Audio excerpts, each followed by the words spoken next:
Assalamualaikum warahmatullahi wabarakatuh. Perkenalkan, saya Fairuz Adar Rahman, mahasiswa semester 2 dari Universitas Bani Saleh, program studi pendidikan guru sekolah dasar. Dalam video ini, saya akan membahas 3 jenis gangguan belajar yang sering dialami anak-anak di sekolah, yaitu disleksia, disgrafia, dan diskalkulia, serta cara menanganinya dengan pendekatan yang tepat. Gangguan belajar pertama yang akan saya bahas ialah disleksia. Disleksia adalah gangguan kemampuan membaca. Anak mengalami kesulitan mengenali huruf, membedakan bunyi, hingga memahami teks. Ciri-ciri anak yang mengalami disleksia adalah anak membaca dengan lambat dan sering salah.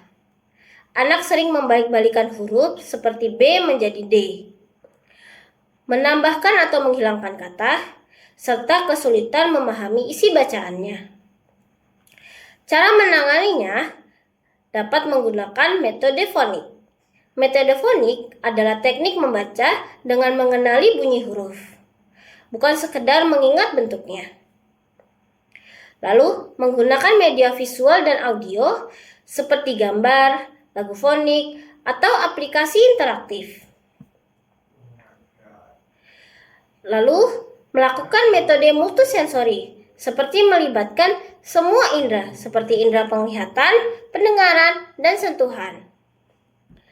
Serta, melakukan latihan secara bertahap dan rutin dapat mengembangkan kemampuan membaca anak menjadi lebih baik. Anak yang mengalami disleksia bukanlah tanda anak itu bodoh, tetapi hanya ada sedikit hambatan yang dapat dilalui.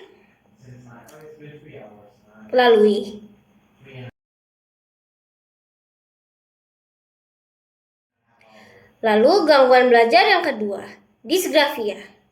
Disgrafia adalah gangguan dalam menulis yang bisa meliputi bentuk huruf, kecepatan, dan struktur kalimat. Ciri-ciri anak yang mengalami disgrafia ialah tulisan tidak terbaca dan tidak rapi, ukuran huruf yang tidak konsisten, anak cepat lelah dan lama saat menulis, dan anak sulit untuk menyusun ide dalam tulisan. Cara menanganinya dapat menggunakan melatih motorik halus melalui aktivitas seperti menjiplak, menggunting, dan menggambar. Salah satu contohnya juga bisa menggunakan dengan cara menulis mengikuti titik-titik yang ada. Lalu, dapat juga menggunakan alat bantu seperti pensil ergonomis dan menulis menggunakan papan tulis yang besar. Anak yang mengalami disgrafia dapat diberikan waktu tambahan ketika menulis. Disgrafia ini bukan soal tulisan jelek, tetapi gangguan yang nyata.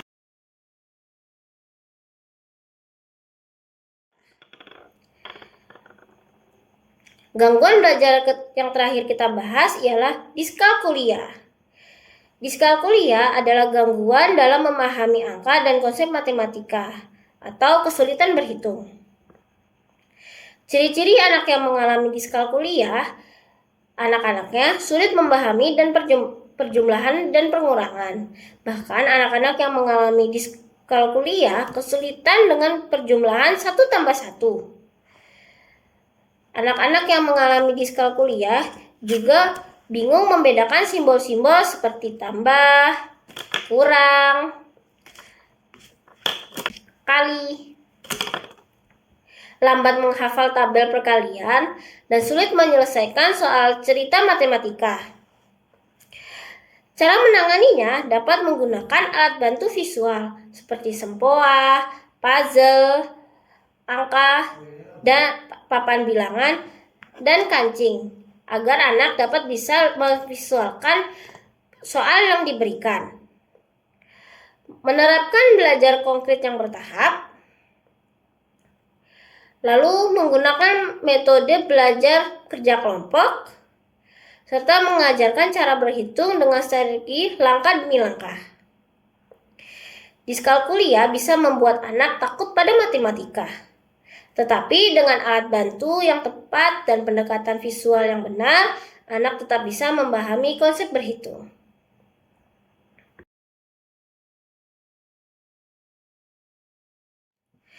Setiap anak memiliki cara belajar yang berbeda.